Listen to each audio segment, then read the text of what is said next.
when the bombs began to fall. Now where were you, my dear? Did you think a plane would come and save you from this wreck? I'm sorry, but you were wrong. Let's hop a train, get out of here. There's but one left that'll take us where we need to go. We all knew that it was gonna end this way, so hold my hand and there'll be nothing to fear. If you're afraid, we'll get some beer. If you're still afraid, well then we'll get some whiskey too. And we'll drink until we can't remember our own names. Smash those bottles against the remains of this machine. So when the sun falls to the sea, and everything we thought we had is gone, may we wake up bathed in a glorious radiant dawn. Pick ourselves up, move right along. Okay, and we're starting. Sorry. Whenever you start, it sounds like you're starting a microwave. Oh, it is? Like little beeps and boops. Yeah, I know. It's one of the joys of using a voice recorder. It sounds good, though. I mean, I used to have one a while ago. I think I do still have it. I can't remember where it is. But they're good. All right, let's get this started. Howdy, folks. Welcome to the Garret Schuelke podcast. I am your host, Garret Schuelke, and today we have a reoccurring guest. He is a local comedian, a writer, podcaster, co-host of the Carrot podcast, and this better be good. And I'm not sure about this part, but we could debate it later. A human? Yeah. Yeah, that's something we're going to have to talk about, because I'm not really sure on that part. But again, it's not just you. I've been feeling that way about a lot of so-called people in this world these days. Yeah, no one feels like one anymore. I mean, this is just... Yep. Yep, anyway, he has recently released a comedy special and EP called Slight Return. And today, we're here to chat about it, among other things. Folks, once again, welcome to the podcast, Gerrit Elzinga. Yeah, that's me. This is the sound of my voice. Yep, coming over the phone. We're both here in Grand Rapids, Michigan, living it up in this cool fall weather. Yeah, I am outside. Hopefully it's not too windy. I'm sure you can hear the, whatever that thing's called, wind chime. Yeah, in fact, you're in the process of moving, which is a perfect time to do a podcast. Yes, gives me a little break. Okay. Well, seriously, dude, thanks for taking the time to come on. For sure. Thanks for having me. Yep. All right, Garrett. Last time you were on the podcast, you actually took the time to be part of my COVID life series, where we talked about your life along with some other guests, like right when the pandemic started.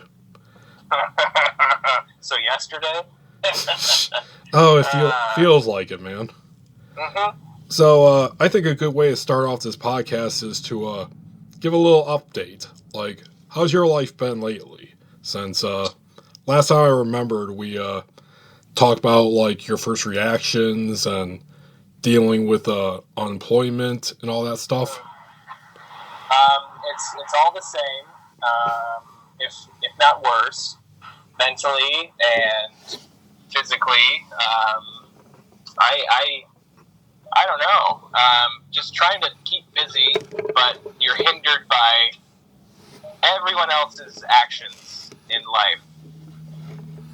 So that's that. Okay, well, if I remember right from last time I talked to you, I did say that I hope the next time we talked it would be under vastly better circumstances, but yeah. Does seem like that's come true. Yeah, I mean, I put together a special from different camera angles and different shows at Dr. Grin's in June. The club has since closed again, but we had a couple shows there, so I recorded those, and then it's a special on YouTube and then also audio. So it's an EP on everything. And that was a nice thing to keep my mind busy. And then I put all of my albums on CD, so if people want analog when the world ends, then, you can put it into a boombox or something and listen to it. Oh, very nice. You can listen to Bullet Biter or your very first album, as you drive through the wastelands trying to find gasoline. Yes. I mean, it's perfect end of the world ambiance. Yep, because, hey, even we need to laugh as we all descend into social anarchy. All right, well, like I said, I wish it was under better circumstances, but I'm glad you're here to talk, man. Mm-hmm. It's good to talk to you again. It's good to talk to you, too. Yep, and how about we get to the topic at hand, the one that I wanted to talk to you about. Slight Return, your newest comedy special and your newest album. Yeah. Yep, let's get right to it. Can you summarize what Slight Return is about? So it's basically jokes that probably won't work after the pandemic. It's a lot of stuff that's inspired by coronavirus itself and just some observations I had during the thing. And it's still going on now, so it's still relevant. But, I just wanted to put something out. I mean, there's so many times where, someone said this, I can't remember who, but it was someone that works for Spotify, I guess, but it's like a content curator or something like that, owner. Mm-hmm. But he was saying, like, it used to be bands would just, put out an album, tour, and then not do anything for 2 years or 3 years, and that's not the case anymore. You need to constantly put out content, and I'm like, how fucking sad? Yes. How sad is that?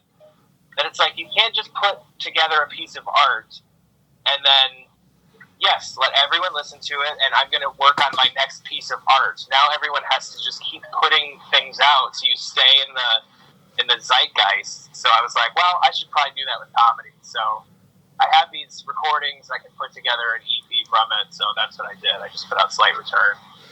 Okay, and how about let's get into a little history of the EP. It was recorded at Dr. Grin's, located in the Bob in downtown Grand Rapids, and if I recall right, Dr. Grin's closed back in March, like when this shit all first began. Correct? Yeah. And when did it reopen? It opened in June, middle of June, for 7 shows. We had one full weekend, so it was a Thursday, 2 Friday, 2 Saturday, and then the next week was a Thursday and a Friday show, and then the rest were canceled. Okay, and wait, you said before that you do work for Dr. Grin's, correct? Yeah, I'm the MC, so I'm employed there. Okay, so you would definitely know the answers to these questions here. When it reopened, what restrictions were they under? We were at, I think, 50%, or maybe it was like 75% capacity, but we never went above 40, I'd say. So, I think the most we had in the room was probably 70 people one night, and that was like the last Friday show we had. Okay. And then it was social distance tables, so if you were with a party, then you were all together, but if you were not, then you were away from them. We had the waitresses, they had gloves, masks, all that stuff. You had to have a mask when you got up from your table or walking around the room or going to the bathroom. Mm-hmm. We had sanitizer everywhere. And we swapped out mics, so each comic had their own mic. So you would just sanitize your hands, go up, touch the microphone, whatever, and then unplug it, and then plug in the new microphone microphone when the new comic got on. So it was a thing that it's like a little weird, but once you get into it, it's fine. And then, we would sanitize the mic stand between shows and everything like that. Okay. And this applied for Dr. Grins, which is a cozy little comedy club, I believe on the 3rd floor of the Bob. Yeah. Yeah.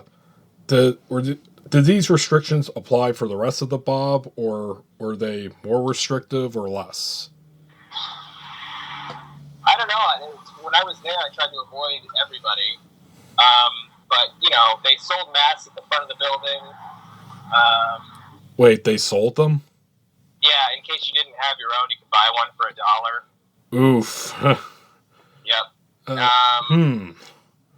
But that's the thing. It's like it's on the album. If people listen, there's a group from Indiana that came to the show, and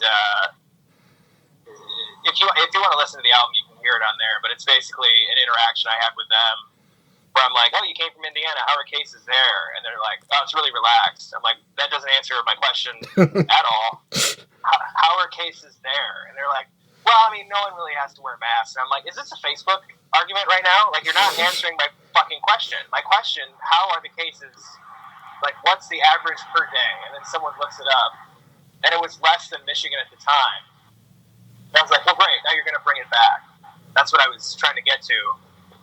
And it's like an awkward exchange, but I think that's the point. I didn't have to include it on the album, but I did because I think it's a perfect statement of what times we're living in right now. It's just all this disinformation. There are people that still don't understand that it can be asymptomatic. You have to look at it as everyone has it. So stop playing dumb, and you could have it and then give it to someone. Maybe you won't die, but someone else could. It's this chain reaction and exponential growth, and all it takes is reading past the first sentence in an article. That's all you have to do. And people are still not doing it. We're 7 months into this, and it's just infuriating. Oh, absolutely. I actually remember a couple months ago when they were comparing the differences between Michigan and other Midwest states. I guess they were saying that Indiana was so loose with their restrictions that they had like a billboard somewhere along the Michigan-Indiana border, taunting and welcoming Michiganders to come to Indiana because of how less restrictive it was. So dumb. All right. So, okay. So you said that that Grins was open for about a week until it closed back down?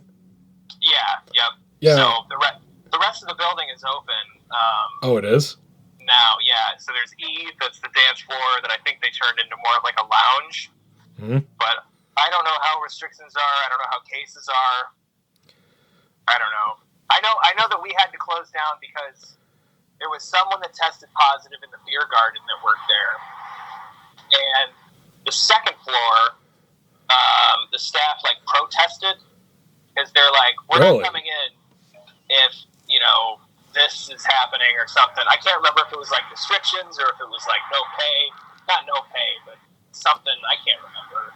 Huh. But then there was no staff, so the second floor was just completely closed. That's a restaurant, and then it's just. I don't know what's going on there now, though. I haven't heard anything. I haven't went in. So it's just still unemployed. Okay. And how many performances make up Slight Return? 7, I'm pretty sure. Oh, so you performed all 7 days. Yeah, all 7 shows. Really? Yeah, so I emceed. So I emceed the first weekend, that was 5 shows, and then the second weekend was 2 shows, so that's 7. But there's audio snippets from each one, but it's all seamlessly put together, just like the previous one, Bullet Biter is. But Bullet Biter is if you want to hear how the plight of the MC is with full shows, you listen to that, and there's a lot of laughs on there. But then Slight Return is it's a perfect time capsule of what those weekends were performing during a lockdown.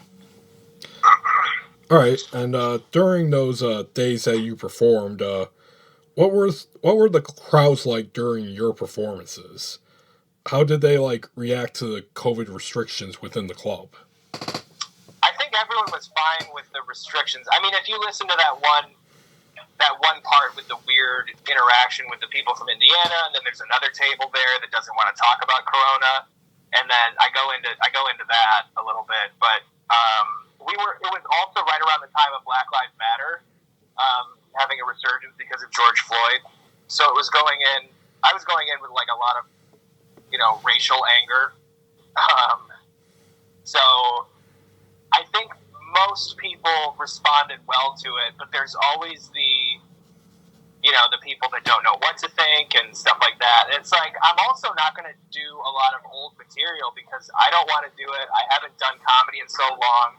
So I'm going to do the new thoughts I've been coming up with. And, hopefully the jokes are good. But, it's a snapshot in time. I mean, those jokes aren't going to be worth anything in, a couple months from now, hopefully, when we get a vaccine. I don't know. Okay. So, First of all, that's that thing that's next to you doing that little jingle jangle. oh, yeah, the wind chime. It's very windy outside. Yeah, I'm very much enjoying it. Oh, okay. Well, good. I should do another album where I put music on it. That'll be good. Okay. Just me angrily ranting while there's like a oboe playing in the background. ASMR right there. Yeah. Okay, and you did mention that some folks there did not want you to do COVID jokes. Yeah. Yeah, what was like the overall reaction aside from like that one person or group?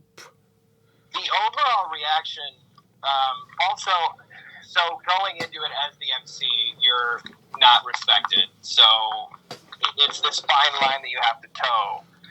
But I think mostly people were excited to be out and about, but there's also this weird thing of they're relating to the material because they've all had those thoughts, or they've all, heard someone say those thoughts, but just still able to react to it. And then there's also the group of like, we don't want to talk about this, we don't want to hear about it, we're just happy to be out. But I don't know, it's all so up in the air. And the weird thing too is like it's a lot of laughing, but it's a weird way of laughing because there's not a lot of people there. I mean, if you listen to it or you watch it, you can hear that there's maybe 15 people in max or 20 people in max. I mean, not pretty much it. Yeah, not much laughing, not the usual heckling that occurs. Mm-hmm. Okay, we talked about the audience, but let's talk about you. Especially, Oh boy. Yeah. That's what we're here to talk about, right? You. Oh, me. Yep. This isn't the Garret Schuelke podcast. This is the Gerrit Elzinga podcast. Okay. So, two parts of this question. I'm interested to know how you felt performing since you haven't done it in 3 months. You said on the special. Mm-hmm. And the other one is I want to know how you felt performing, well, in the midst of a pandemic. Was there like any anxieties going into it?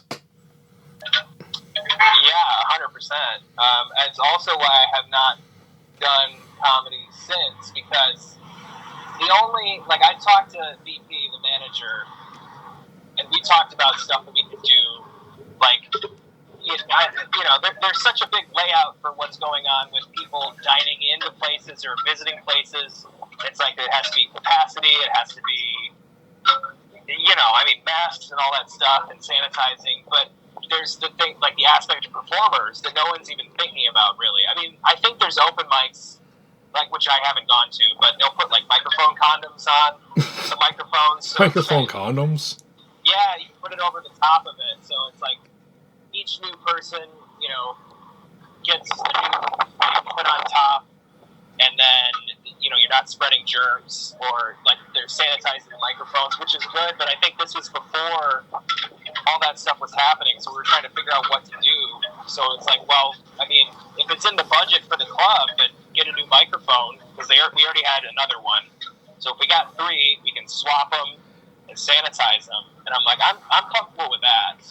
But I've been asked to do shows, and I'm like, so what are you guys doing for the restrictions for the comics? And they're like, oh, we didn't even think of it. I'm like, yeah, fucking, I don't want to be here. I don't want to go. There's no chance. No thanks. So I've just been not doing shows. But yeah, I mean, you go in with anxieties, and for me, I think I have taken this like to another level of paranoia that I wish everyone else was on board with me, because it's science, and it's something that I don't think a lot of people understand.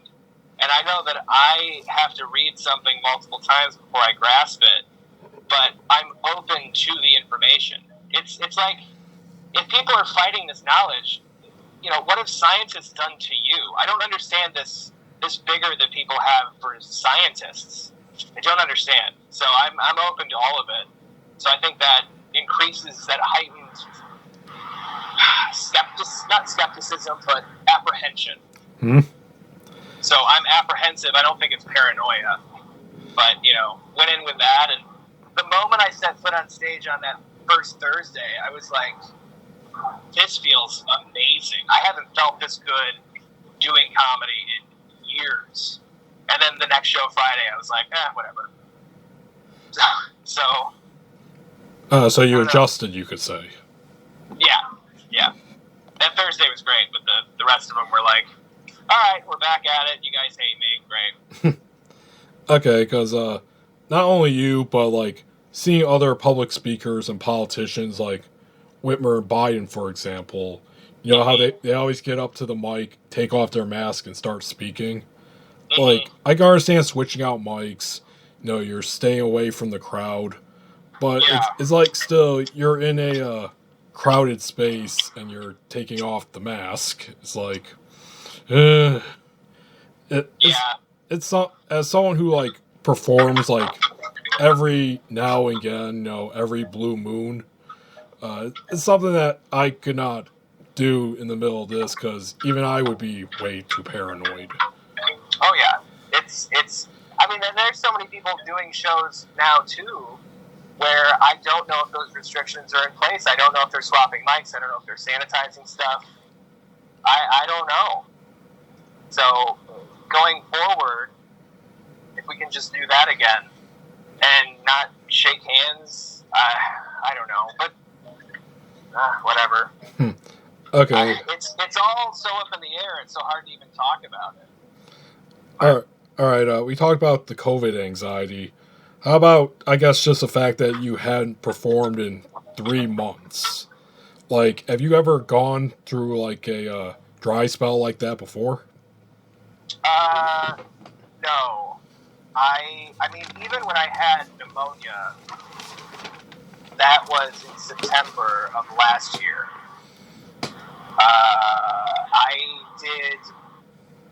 I was sick, and I didn't realize it was pneumonia, or I didn't realize that it could be pneumonia until a couple days later. So I did a show on Thursday, I did 2 shows on Friday, and then that Saturday I had someone fill in for me, and then Sunday I canceled the show, and then I didn't have another show scheduled until I think that next Wednesday. But by that time I wasn't contagious anymore, because I'd taken all of the medicine. Mm-hmm. So that was, a couple canceled shows, but I've gone maybe a week without shows. 3 months was like, what am I even going to do? I didn't know what to say. I didn't know. But the moment that I found out a show was happening, I went right into comic mode again.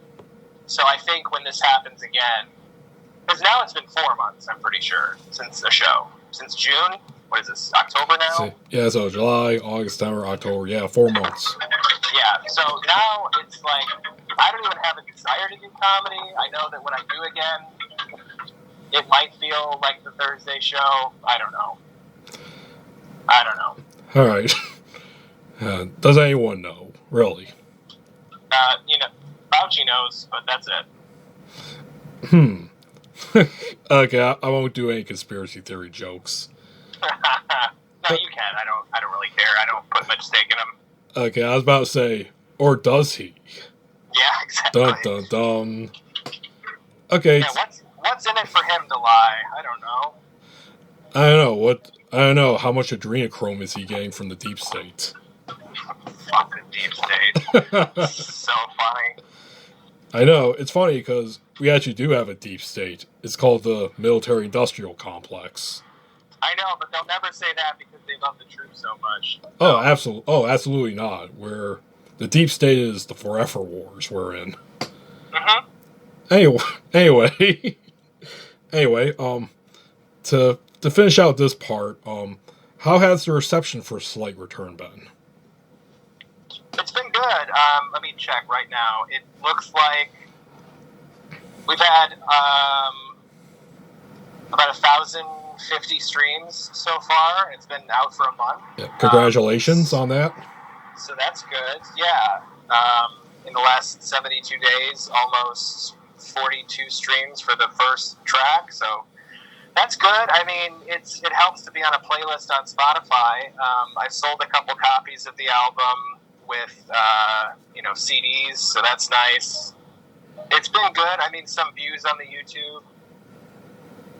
Just taking it easy. But that's the nice thing is I edit stuff myself, so it's not like I'm paying money to people to do it. And I'm fairly confident in my editing abilities, so that feels good. Yeah. All right. Okay, you said at Dr. Grin's there were 7 shows total. Who else performed that week? The first weekend we had Tanner Oliver and Tom Jakar, and then the second week. No, I'm sorry, that was the second week. The first week was Kelly Collette and Michael Palisak. They were there, and to my knowledge, none of them have COVID. So we did a good job. Very good. Yeah. Because last thing Dr. Grins needs is to be labeled like a super site, right? Mm-hmm. I mean, it'll raise the profile, but not in the way I think you guys want it.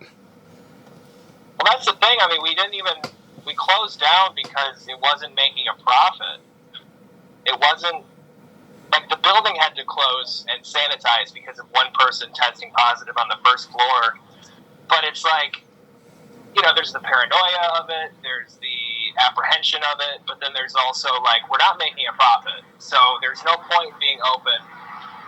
If people can collect unemployment and, and that's another narrative that's been spread so much where it's like, if you're not working, you're a pussy. That's basically what it is. And it's like, no, I don't want my grandma to die. Yeah, die for the economy, pretty much. Die for the economy. But it's not safe. That's the reason. I mean, when we did those shows, I think the average a day for those 2 weeks in Michigan were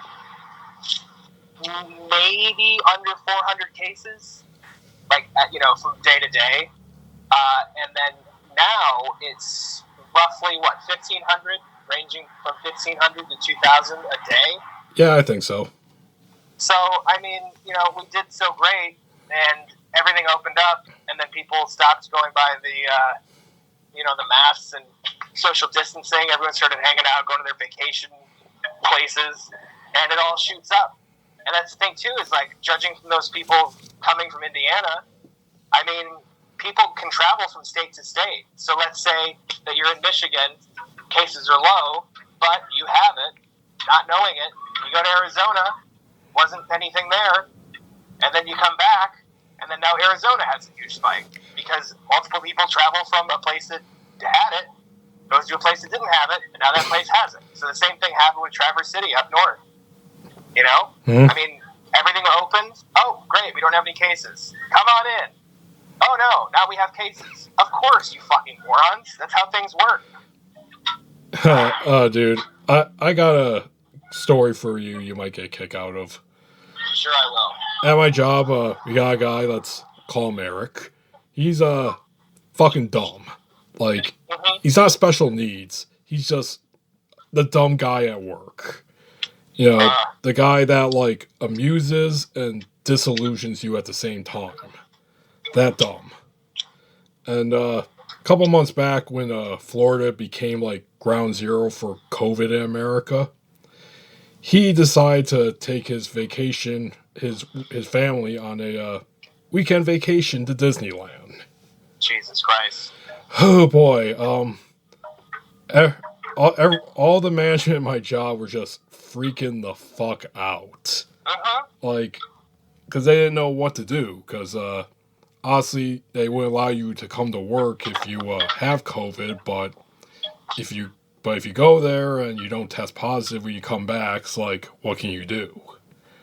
That's the thing. Is like you can have it in your system and not test positive yet because it hasn't built up the amount that could be registered. So let's say you've worked for 3 days and then you get tested again. Well, shit, you have it, and you could have spread it those previous 3 days, but there's not enough testing. Sorry. I was on Facebook ranting about all this stuff, and then it just kind of, it's, you're only preaching to the converted at some point. Mm-hmm. So I've just stopped, but all these things are in my head, and it's been a 7-month continual cycle of me thinking about all these things, because it's the truth. That's how this thing works, and people just don't either care or are willfully ignorant. Yeah, this guy falls into the willfully ignorant. Yeah. And to conclude the story, he came back and, well, nothing happened. Life went on. But like a month or two later, we get the test where they put the thermometer up to your head and shit. Yeah. Yeah, he comes in. He's about to be late, like a minute or so before we could clock in. He says to our supervisor, "Hey, can I clock in first, then you can test me?" What the fuck? He knew he had a temperature then. No, my supervisor just said, no. Tested him. Yeah, you're good. Go. Wow. Good times at the warehouse. What an idiot. Okay, to finish up this whole section before we head off to greener pastures, there's one opinion here I really would like to hear from you. It's basically I want to know about your opinions about comedy shows being held during this pandemic. And the reason I ask this is because one of my favorite podcaster and comedian, his name is Jake Flores. He hosts Pod Damn America and Why You Mad Pod. And he's very argumentative, especially on Twitter. And one thing that he's kind of made a point of since this thing has started, because like you, he's also out of a job pretty much. Mostly making money through his podcast and that. But basically he thinks it's very unethical and unnecessary to have comedy shows during this pandemic. Because of, well, they can spread stuff. And he doesn't see, and even though he's a comedian, he doesn't see comedy as being necessary. And it should be noted too that a lot of the people that he directs this ire to are more right-wing and libertarian comedians who, don't care about restrictions or thinks ma rights, or who even don't even think the COVID is real. So as a comedian who's done these shows, put out an album where you did such shows, is it ethical to do comedy shows during this time? Can they even be done in a safe way? I think it's a case-by-case basis. I know there are clubs that are doing it right now that have restrictions in place, and there have not been rising cases. And I also know that there are clubs that are open that are run by people who I don't trust. And I'm like, yeah, I don't think that's probably a good idea there. There's also states that have just through the roof numbers and they're opening clubs, or they have opened clubs. And it's like, this is just a bad idea all around. I mean, even if you have restrictions in place, but your state has like upwards of 1,000 cases a day, what the fuck are you doing? So I think it's a case-by-case basis. I know there's the Comedy Attic in Bloomington, and they've done some weekends of shows, and they have the comics wearing masks while they perform, which is a good restriction. It's just that thing of like, you're still touching the microphone though that a previous person has touched. That's why with Grins I wanted to implement a swapping of mics, so you're at least minimizing that from comic to comic. There's also like crowd control. It's like, how can you control all these people? Are they going to abide by the restrictions? And it depends on the state as well.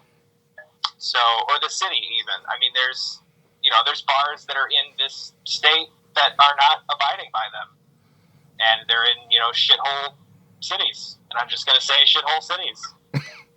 I mean, I'm not a fucking politician. I don't care. You're telling the truth, though. That's the thing. Sorry. And you're not being a big racist fascist either. No, I mean, no. Nor are you restricting travel to said shit cities. No, of course not. I think you should have the freedom to travel wherever you want. I just think that you should have the freedom and also civic duty to not kill people. That's every person that's not wearing a mask when they're walking around out. I'm like, you're willfully trying to murder someone. That's what you're doing. All right, brother. Yeah, did I mention that it's good to have you back on again? Man, it's good to talk for a while. Okay, let's go on to greener pastures, because as I was of course writing up questions for this episode, doing research as I do, being the professional that I am, I believe I discovered that you have a third podcast. I do. Yes, it's called Something Serial. Something Serial. Yeah, that one is my friend Kevin and I, who do the Garret podcast. We started another one years ago where we would take a deep dive into just something serial, I guess. That's the whole reason it's named that. We would talk about like this entry in a franchise followed by the sequel. So we would talk about a whole franchise of something, and then we only did 2 episodes, and then we stopped. It just stopped. So the first ones were Mission Impossible. We did the first 2 movies, and then it stopped. But now we're starting again with Batman. Okay, well, first of all, Garrett, I have to ask, how dare you? Oh no! I mean, I thought we were tight here, man. I knew about the Garret podcast. I knew about This Better Be Good, but I did not know about this podcast. I'm very saddened to just learn of it just now. Well, it's only because we re-uploaded the episodes onto the Garret podcast timeline, so you can still get those episodes there. But then the new iteration of it, we're doing full episodes of the Garret, but then cutting a bunch of stuff out that doesn't pertain to Batman specifically, and that'll be on the Something Serial page. So if you want like a specific strictly Batman talking podcast, then you can listen to Something Serial. If you want to hear us be goofballs while we talk about Batman, then you can listen to the Garret podcast. It's basically the same thing, just constricted. Okay, you little so-and-so. I will forgive you this time around, but I swear to fuck if you hide another podcast from me. Nope. Those the only ones right now. Okay, this joke is dropping. I'm just gonna continue. Okay, so you just explained in the differences between the Garret podcast, and I'm guessing it's different from This Better Be Good because it's not just strictly a review podcast. Yeah, we'll talk about nostalgia. I mean, that's the thing too. Is like with This Better Be Good, it's Mike and I talking about a movie before we see it, like what we're expecting, what this could mean because of the director, the cast, the writers, the production company, all this stuff. And then we watch the movie, and then we talk about like what we were right about, what we wrong about the movie. Was it actually good, like Sonic the Hedgehog, or was it truly terrible? Like best movie of 2020, dude. Sonic the Hedgehog. Dude, it was pretty great. I genuinely enjoyed it. Or maybe was it terrible? Or did we both disagree? Or did Fantasy Island comes to mind. That movie was dog shit. Well, folks, if you want to hear Garrett's and I's thoughts on Sonic the Hedgehog, go back and listen to the first episode that I had Gerrit Elzinga on. That was a great one. Oh yeah, I just wish I had the mics that I do now. It would have made it a lot better. Yeah. Oh well. Maybe next time. I mean that's the thing with the Carrot this season and Something Serial. It's like we've seen the movies already. We're rewatching them, but it's this thing where you're kind of like talking about nostalgia and your childhood and what this movie meant to you, and if it still means the same thing. I think it's an interesting thing to talk about.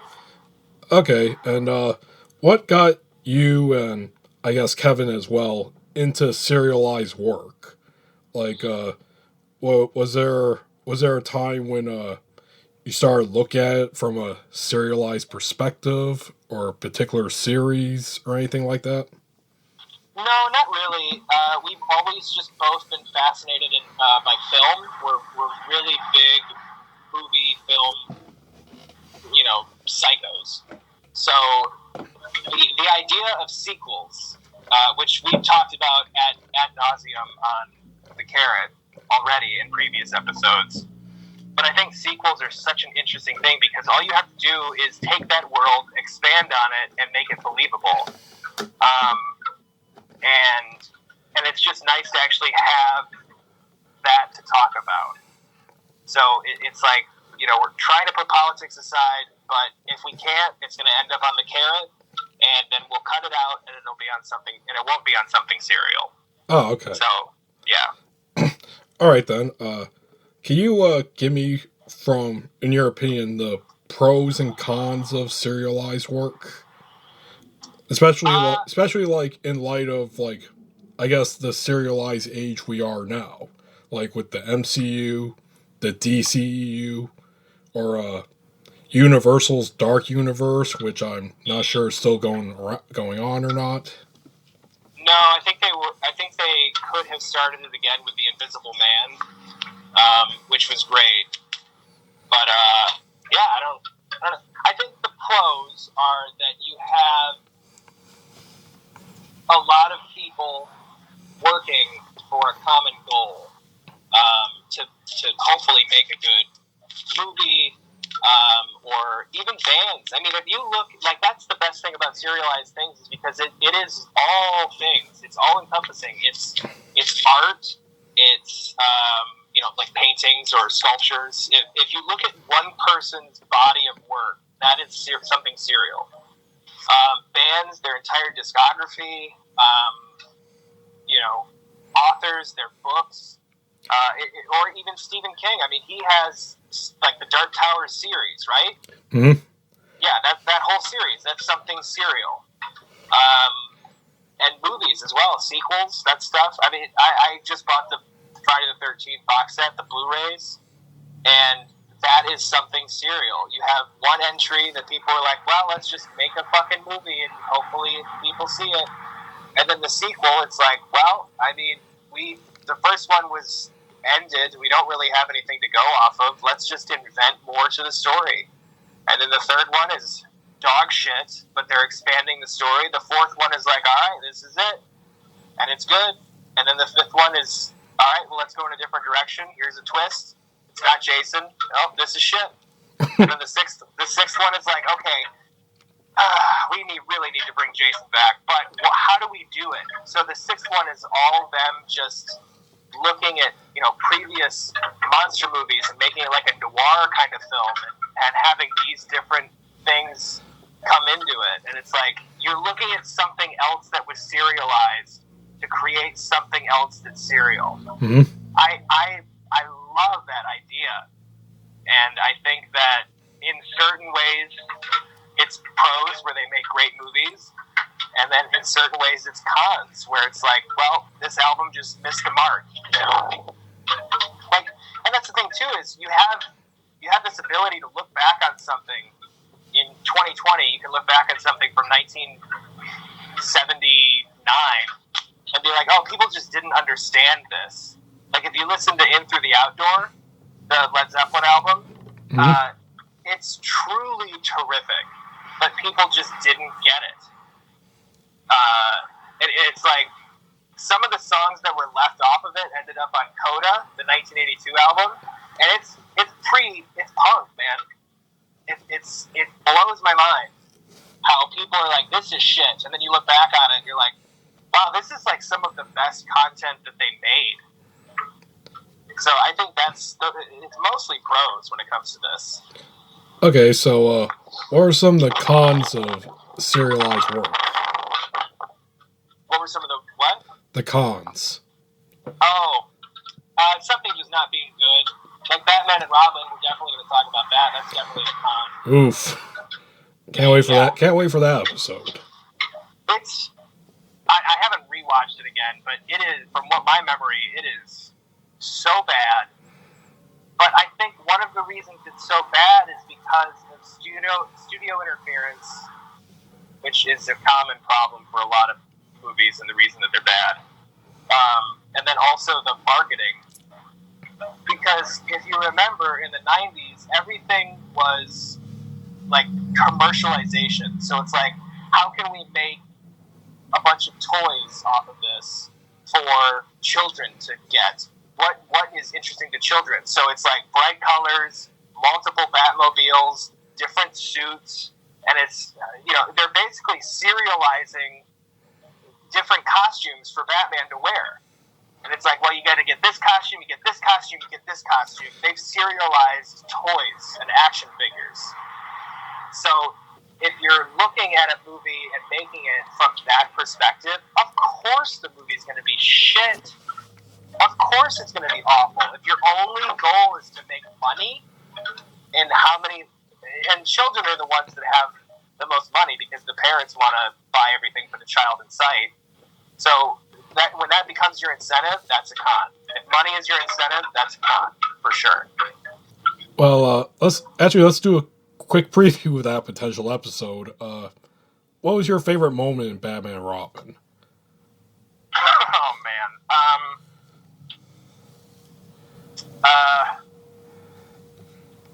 I cannot remember. It is all shit. Maybe the thing I remember the most was them racing their vehicles on that statue. So Batman has his Batmobile, Mr. Freeze has his fucking tank of ice. Freeze-mobile. Yeah, sure. And then Robin has his motorcycle. And they're all racing. And then looking at it now, you're like, this is terrible CG. But back then, as a kid, you're like, this is exciting. And it's not. I remember that, and then also the surfboarding with the doors through the sky back down to Gotham, and then Robin getting freezed. Yeah, my two favorite is the very beginning scene when they're rising up on the back out of the Batcave to go to the Batmobile, and Robin says, "I need a car." Batman looks over. Chicks dig the car. Batman says, "This is why Superman works alone." That was legitimately funny. Yeah, but it's so funny too because it's just ballsy bringing Superman into this world now, and oh god, can you imagine Joel Schumacher's version of Superman? No, I can't. I mean, this is something that we talk about. Oh, we also have to get back to your second favorite, but this is the thing that we talk about as something serial, and also the carrot this season. But we talk about how 1989's Batman is a good amount of camp and seriousness, but it's totally mismatched. It doesn't really make sense in that world. It's camp and also serious, but Batman Returns is dark and brooding and perfect. And Batman Forever seems like a sequel to Batman 1989 because it's camp and it's serious and it's dealing with darkness at the same time. Batman and Robin feels like a sequel to Batman Returns if Batman Returns was all camp. It's a complete opposite. It's so strange. That entire anthology is the weirdest thing that I think has ever existed in the film medium. It's so strange. Oh man, if they did Joel Schumacher's Superman, it should be Nicolas Cage, like they were thinking of back in the day. Yeah. Did you ever see those photos of him like wearing the Superman outfit? I have. It's so weird because it's going off of the 90s Superman. So I know. he has like the black hair mullet thing. Yeah. I mean, the thing is, throughout his iterations, a lot of the actors that play Superman, well, they look like Superman. Yes. And Nicolas Cage does not look a thing like Superman. No, he doesn't even look like Ghost Rider. I'm not a big fan of that franchise, so I honestly can't comment on that. Well, if we did that as something serial, it would be 2 episodes. So that's not enough. Yeah, plus, I don't know, I just can't see Cage's acting style, which goes between apathy and hacky craziness. Oh, yeah. Like, could you see him just being all calm, up, and away? I see him. Come on, boys. Come on. Go, fucking Brainiac. I'll tear you apart. Lex Luthor, what are you doing? I've had it with you. All right. Yeah, it's interesting because Tim Burton, his Batman seems like a complete opposite of the Superman, like Donner's Superman from the 70s. Yeah. It seems like that's what they were going for, which is weird because Tim Burton's Batman seems so claustrophobic and small, and then Superman is, like the Donner 70s Superman is so just bombastic and out there and open. It's like an open world. Especially Kansas and stuff like that. Him running against the train and him kicking the football far. It's all these things that kind of open it up. And the city is shot in the city. It feels like New York City, Metropolis. But then Batman is just like, it feels like all sets. It's so strange. But it had a huge budget. So Yeah. One thing I will say about the Batman series up until Dark Knight, I am glad that they kept Batman just as stiff and as awkwardly mobile as possible. Like, because he can't turn his head. Oh, yeah, we talk about that in the episode that just went up this week. So when he's, like, super surprised, he kind of, like, leans back. He has to, like, turn around, shoulder to shoulder. It's so strange that they couldn't figure out how to make the suit different than that. But yeah, but they did in The Dark Knight with Bruce even saying, like, yeah, it'll be easier to pull the car out of the garage. Mm-hmm. That was a great line. I agree. Oh, what was your other favorite thing in Batman and Robin? Oh, the second one. Oh, yeah, it's when they first meet Poison Ivy, which was another reason why I liked that movie when I was a kid, because I had a crush on Poison Ivy. Interesting. Yeah, I know. Paging Dr. Freud. But, yeah. But there's a scene when they first meet Poison Ivy and they're like basically trying to bet on her so they can sleep with her later. Mm-hmm. And they just kept going back and forth. Batman says, "You don't have that money." Robin says, "I'll borrow it from you." Then of course he unleashes the credit card, the Bat credit card. Expiration date forever. It's so dumb. And of course he says, "Never leave the cave without one." It's another, like, what is that? Where product placement. It's that product placement stuff. Oh man, how many dudes were going around with a Bat credit card at the time? Mm-hmm. That'd be a good YouTube video to do. Anyway, so funny. So yeah, okay, so I think you mentioned like one or two, but what upcoming works do you and Kevin plan on covering? I don't know. We haven't really talked about it.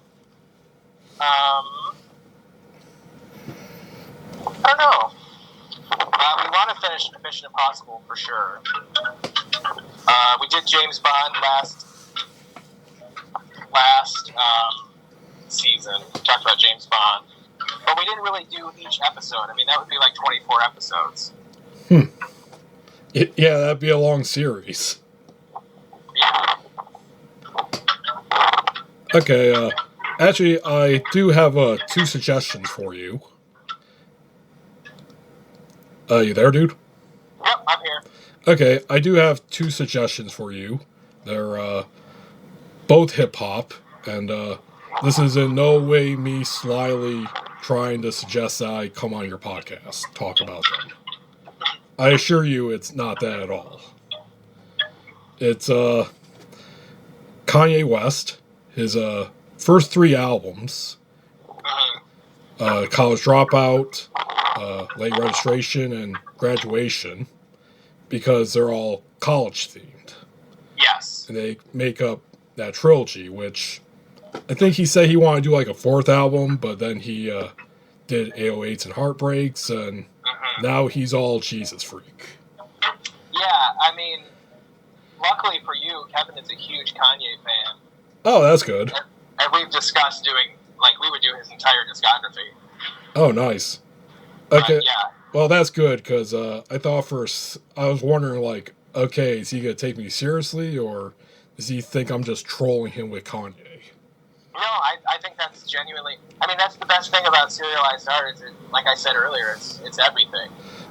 Okay. It's, you know, it's books, it's movies, it's albums. Okay, and my second suggestion is Eminem.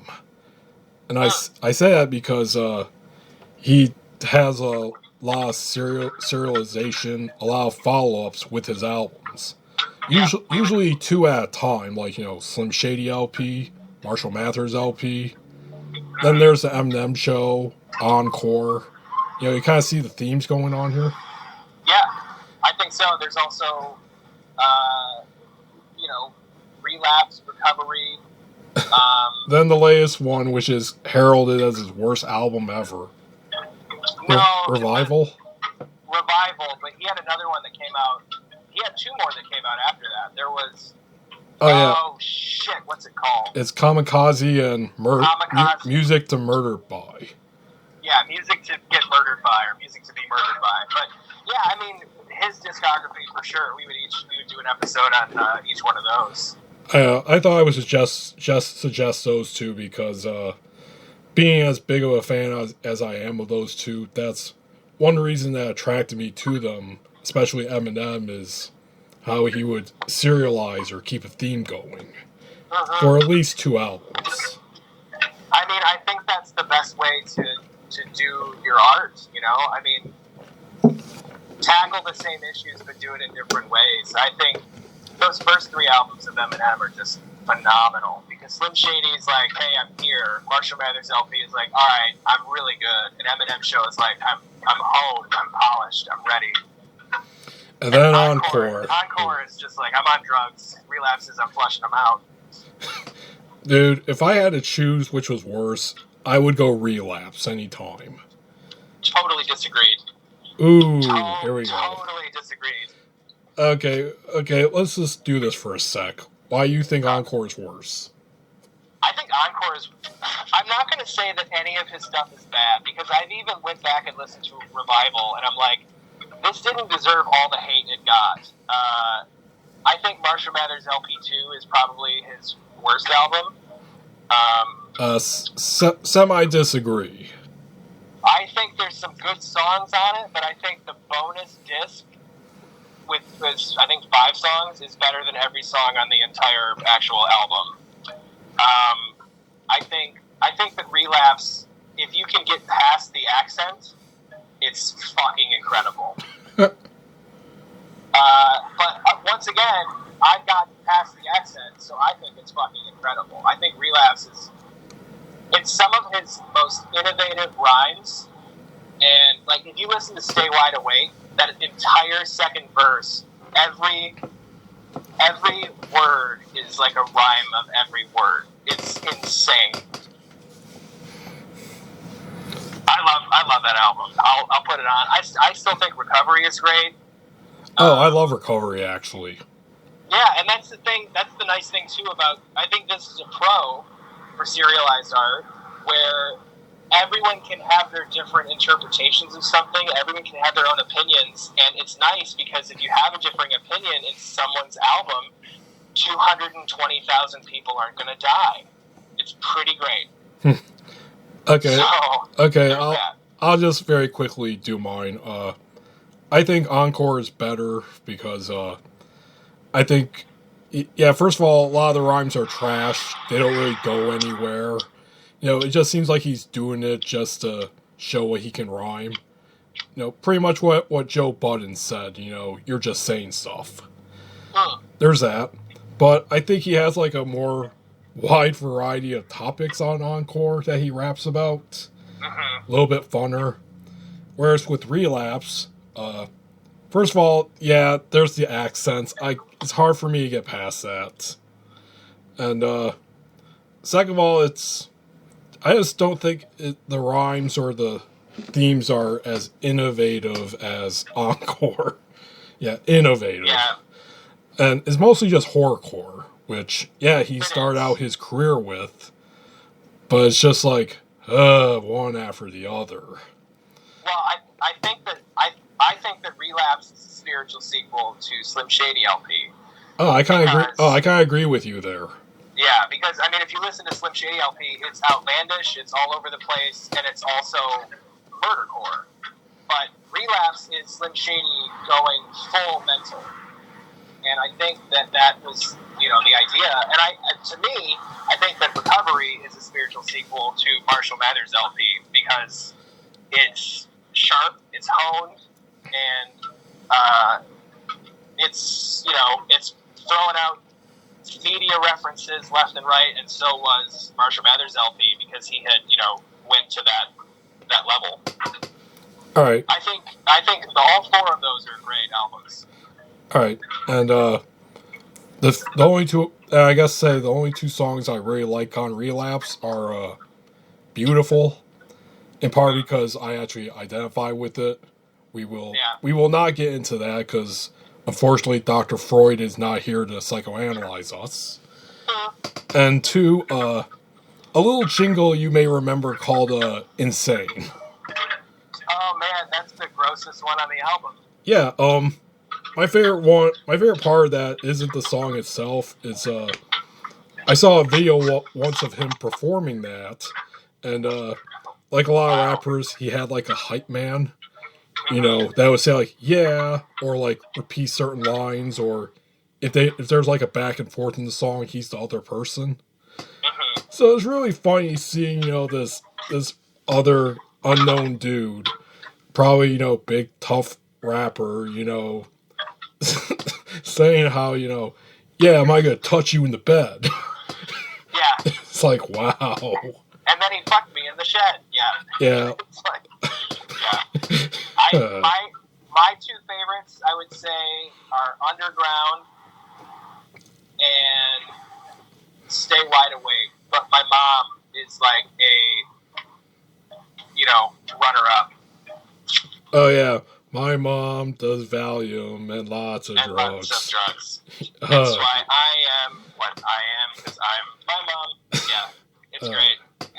Okay. I might listen to Relapse today.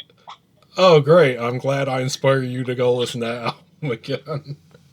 This is great because I think the next season is something serious. Like, I'm getting really excited about doing it now that I'm editing it, especially. But yeah, we should definitely go the music route. Okay. All right, dude. Last section of this podcast, and it's not greener pastures, but it's not as bad as COVID. At least I think. Facebook. I take it you're not enjoying it as much as you used to. No, but whatever. It is what it is. I know, but you kind of had a thing there for a sec where you did like a countdown saying of when you were going to delete your Facebook. Mm-hmm. I think it like coincided with your album release. Yeah, I released the album and then deactivated it, and then I realized the moment I deactivated it, I wouldn't be able to run the pages that I was running. So there went the carrot and my fan page. So I'm like, fuck, I have to come back. So I don't know. I set a mental precedent where it's like I can't be on too much every day, like I was. So, and I'm like really restraining myself from commenting on stuff. I'll start commenting, and I'm like, why am I doing this? And then I'll stop. Okay, so what have your specific problems with Facebook been? Well, I watched The Social Dilemma, and I encourage everyone to watch that on Netflix, but it basically, all the stuff on Facebook is just meant to divide everybody, and I think that it has started, I don't know, it's been like, it's so hard to put this into words, but I think it's created a playground for QAnon and conspiracy theorists to rise up and take over people who are not necessarily even believing in conspiracy theories, but they're prone to believing bullshit. They're just susceptible to it. And I think that's more dangerous. So the less that you can interact with that playground and play around in it, I think you're all for the better. So it's just a bunch of bullshit. So we're talking about Facebook. How about other things like Twitter? Are you still active on there? I've never really been active on Twitter. It's interesting because that's the thing I have the most followers on, but no one even fucking retweets or favorites anything, so I just never even post. And that's another thing about the algorithms is like, the more you post and the frequency that you do, that's when the algorithm picks up your stuff and sends it to people. It's like, this is all bullshit. It's so phony and fake. It sucks, man. Yeah, of course I ask you this question because, as I noted in my message to you and on my previous podcast, I am once again out of Zuckertrass after another 30-day ban.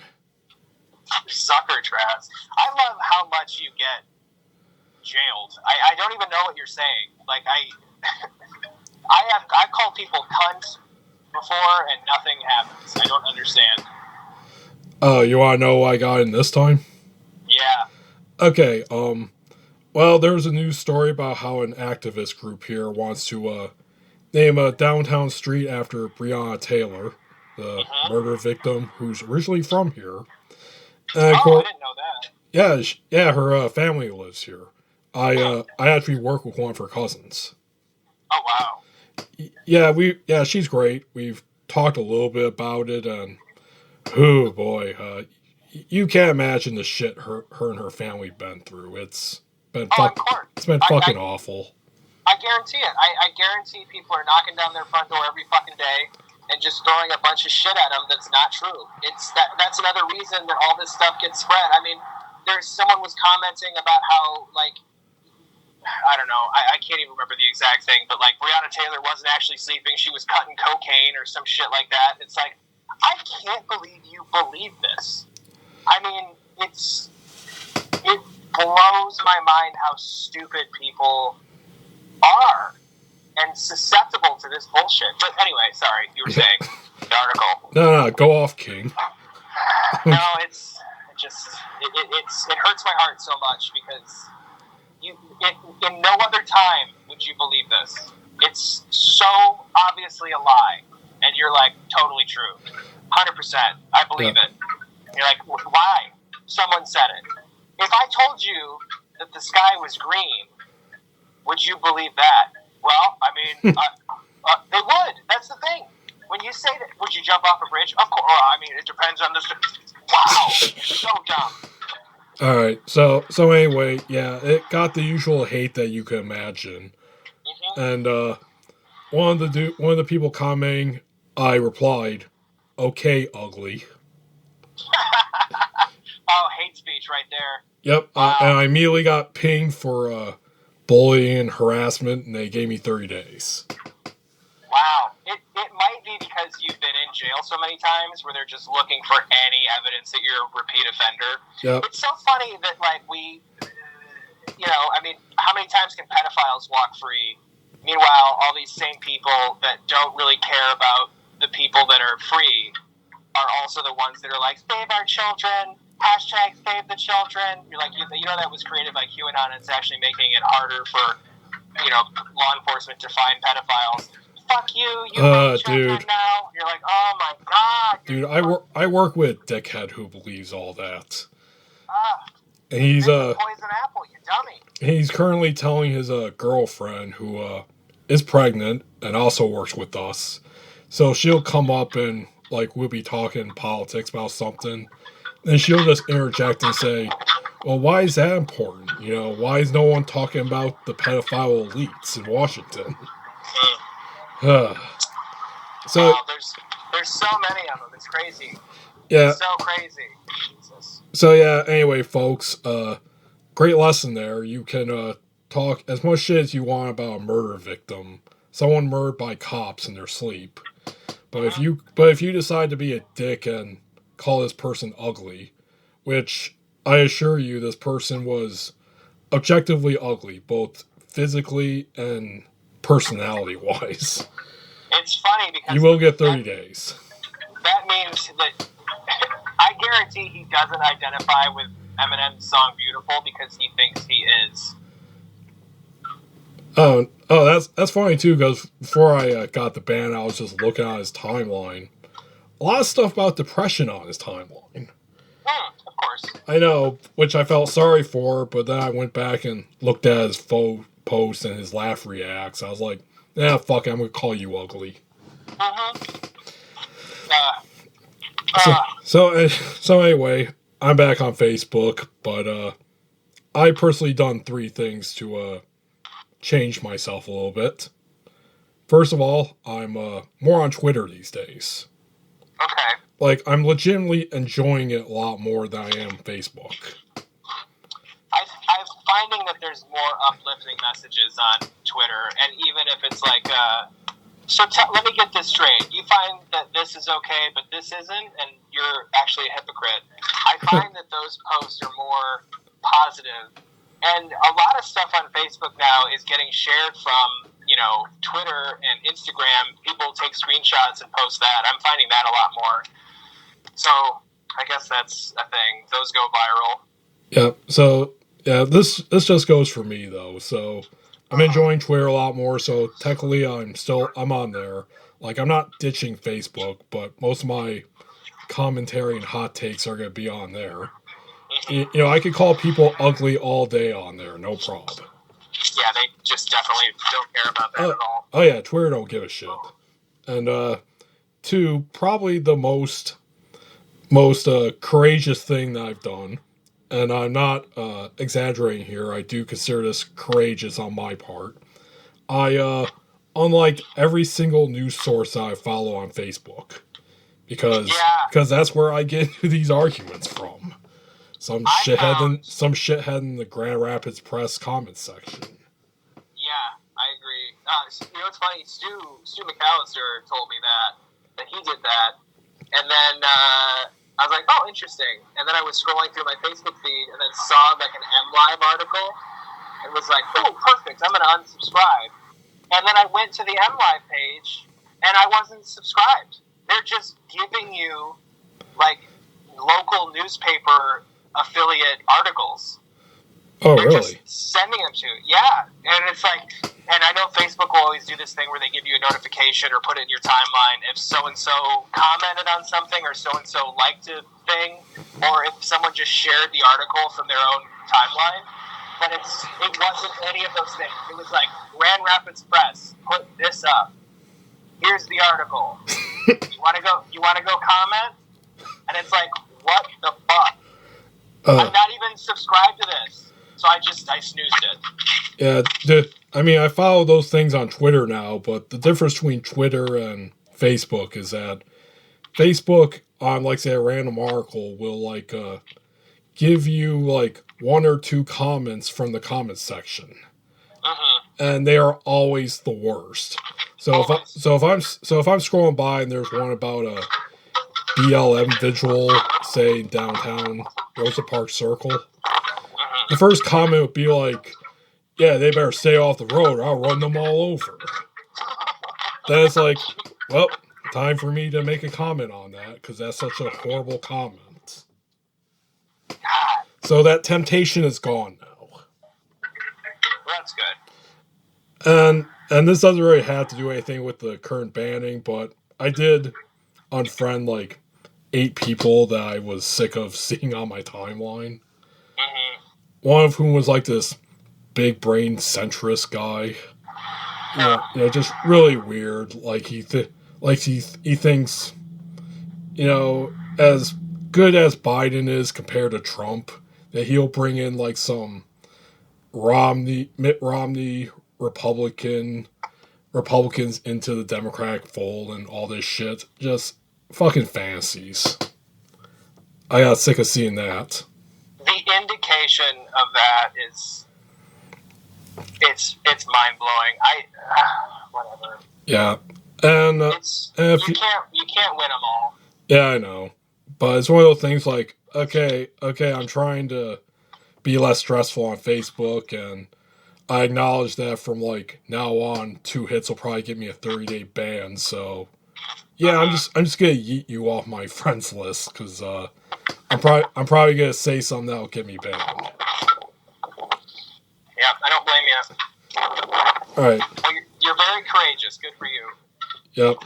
That's me, Captain Courageous. Captain Crunch Courageous. Ooh, there you go. No, that's the name of my next album. Alright. Okay, very last thing that I would like to say for this podcast, and to end this section, is that something that Zuckerberg said, like, I think a month ago, that I found really interesting. Like, it's one of those things that these people say, but I don't think they realize what they're saying exactly. Kind of like that Spotify guy saying that artists need to keep producing material all the time, no matter what. Is that I think Zuckerberg said, gee, I really hope that Facebook doesn't destroy society. Wow. Yeah, look it up, man. He could not have been more wrong. I'm about to say, so I want to ask you, Garrett, based on your experiences and hatred of Facebook and social media, can it destroy society? It already has. I mean, I can't tell you how many family members I've blocked. And it's like, I love my family, but you realize I think I love them because I'm supposed to. I don't. I would never talk to these people. And either that is helpful or it hurts, but I think it only hurts because they're dumb, susceptible, easily targeted people who are just, it's easy for them to get sucked into an echo chamber. And then people are going to be like, well, you're creating an echo chamber by blocking those people. It's like, yeah, I don't need to hear their opinion because I already fucking know it. I don't need to see it. I know what they think because they're dumb. It's easy. Well, you're just being assumptive. If it's a fucking correct assumption. Ugh. Okay. Well, let's bring this podcast to a close, brother. One very last question. Since we have an election coming up, who do you think will win, Trump or Biden? I say Biden, and I say that because he has more people across multiple groups that will vote for him. Trump only has his base, and he's been turning Republicans away nonstop. And that's something that is not getting reported on, but it is true. And polls are showing it. Polls are more accurate than they were with Hillary. This is a different year, and people generally like Biden. People generally hated Hillary. I think I think those are all the reasons, and this is the big double down. I think that Trump is going to contest the outcome of the election, and that's going to be the next big shitstorm that we're going to have to face in November. Yeah. And I'm really afraid of that in the coming civil war. But I think I think Biden's going to win. I agree. I agree with everything you said, and I do think Biden will win, but for one really specific reason. I mean, there's a ton of others like you just mentioned, but one reason why I think he's going to get it. 2020. Like, this has just been such an awful fucking year with everything, and especially COVID, Trump's response to COVID, the uprisings, and even other things like the wildfires or him assassinating that Iranian official at the beginning of the year. It's like, jeez. It's either all going to come back to haunt us, or we're going to have a nice bow on top that's going to wrap it up perfectly with Biden. So, yeah. If it wasn't for like just how awful this year is, I don't know if Biden could win. Mm-hmm. Well, I mean, I say this all the time, but all Trump had to do was be a fucking leader. That's all he had to do, be a president. We're going to get through this. Wear your mask, social distance. We had a good economy. Now it's bad. I'm going to make it great again. Like, he had to say all these things, but also have some compassion. But he is too fucking stupid. And he just said, I'm going to double down with my base, which is only 35%, by the way, and shut out all these other people who are perfectly logical and rational. And also, there are perfectly logical, rational Republicans. And he's just shutting every one of them out. And it's like, you're a dumb motherfucker. He could have had this in the bag. But he's too stupid. Oh, yeah. Both Trump... Millions of people have already voted. Millions of people's ballots have already been counted, already put in the fucking pot. And he is too stupid. He's still doubling down on it. Oh, yeah. Both him and both Biden and Trump have had moments where it's like, do you really want to win? Well, why would you say that? Mm-hmm. But Trump, oof. Especially since he, quote-unquote, defeated COVID. I mean, that was another lesson for him. He could have said, I've changed my position. I now realize how dangerous this is. My heart goes out to all the people who have died. I could have died, but I didn't. I'm here to support you, and we're going to pass this in the Congress. We're going to get this going. I'm so sorry. But he has the inability to admit that he's ever made a mistake. And that is his downfall. That's his Achilles heel, and he's going down fucking hard. And I cannot wait until he dies. I mean, until he's not president anymore. I fucking hate him. Satire FBI, if you're listening. No, I was a heavy at my job among my coworkers. I was betting that he would die. I mean, both because of his health for one, two, just the fact that he just flagrantly, just been a shithead since the beginning of this pandemic. It's like it's about time you finally got it. Yeah. And finally, again, 2020. The thing about this year, I said this 2 weeks ago, was 2020 is the year where you ask yourself what could possibly happen next, and that thing will happen next. And coincidentally, the day I declared that was when they uncovered the plot to kidnap Whitmer. So I was like, well, there you go. See, I literally within like an hour of me declaring this, it happened. Mm-hmm. But declare it again, and hopefully he dies. Yeah, but that's the thing. Just Trump dying of COVID in 2020, just perfect. It fits this year perfectly. That's the thing, dude, is Herman Cain said he felt great and then died later. We're almost a month out, or less than a month out from Trump having COVID. We're way less than a month out from the actual election. I mean, the time frame works perfectly where November 3rd is voting day, November 4th, Trump dies, November 15th, Biden is declared the winner. I mean, it could easily happen. I know. Well, first of all, are you a fan of the Metal Gear series at all? I played, I think, the second game on PlayStation years ago, but I haven't. I never really. Okay. Well, you might beat get this reference then. I did tweet that I would vote straight Republican if Trump's last words before he died of COVID was "Fox die." Fox die. I get it. I'm glad someone gets it. Okay, dude. All right, man. We're nearly an hour and a half. I think we're good on this podcast. All right, cool. Just cut out all the times I disparage Trump, and then we're good. I'm kidding. No, leave it all. I will, but we're keeping in those wind chimes. Those are fucking awesome. I hope it's not too loud on the recording. It's just so windy. It's fine. Okay, Garrett. Anything you would like to plug, man? I know there's some things you would like to plug. Yeah, I'd love to plug up all of Trump's arteries. If people just Google my name, Gerrit, GerritElzinga, you'll find stuff. I have a website, GerritElzinga.com. Facebook, Twitter, Instagram. My YouTube is pretty active. There's, the Carrot Podcast, Something Serial, This Better Be Good. All those videos are up there. My albums, Perspective, Bullet Fighter, The MC Session, Slight Return. You can find all that stuff. Just, it's all connected. Okay. This chime's got louder.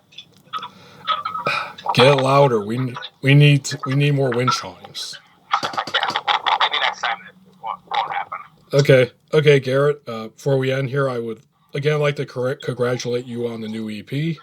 Congratulations on over 1,000 streams on Spotify. Yay! And I would also like to congratulate you on I discovered this when I was looking back on past episodes this year, but you are the second most featured guest on this podcast this year. Wow, 3 times. Yep, 3. This is the 3rd time. You're right behind my editor, the ever-lovable Zach Elmblad, who God, I don't know how many times he's been on for like the 3 seasons I've done this podcast. Wow. So congratulations, man. Put that in your bio, like as featured on the Garret Schuelke podcast. I will. Just I'll have to remember how to spell your last name. Schueleke. Oh, what? Oh wow, I never heard that one. No, it's I never heard that spelling. It's SCH. Yep. UE. LKE. So close yet so far. Yeah, very far. But, all it takes is one letter to fuck it up. Okay. All right, Garrett. Thanks for coming back on this cold, rainy fall Saturday, man. Thanks for having me, bud. Yeah, glad to hear that you're doing well in your artistic endeavors. I'm glad you're still healthy and still alive. And same for you. Keep putting the podcast out. Yep. And as I said the previous time you were on during the COVID Life podcast, hopefully next time we talk it'll be under vastly better conditions. I hope so too. I hope it's in person. Oh man, that's gonna rock. You're gonna love these mics that I got. I'm excited. Okay. And thank you folks for listening. You can check out everything about me at garretschuelke.tumblr.com. Like I said, I'm mostly on Twitter now, so check out my personal Twitter at Garret Schuelke, one word. And follow the podcast Twitter at Schuelke Podcast. And of course, you can listen to this on Spotify, Google Podcasts, Internet Archive, YouTube, etc., etc. You're probably listening to it right now on one of those. All right, folks. Thanks for tuning in. Thank you, Garrett, for talking with me today. Of course. Thanks for having me. Yep. And thank you, folks, for listening. Here is the outro song.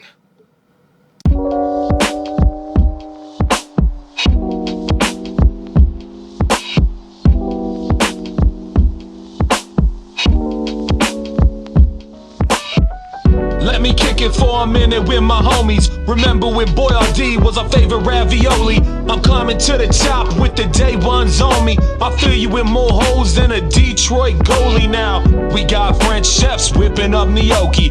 Bechamel on the reg, we knocking out jabronis. Stomach pack, money stack, work for all the cronies. Posted up on the block, we ain't never getting lonely.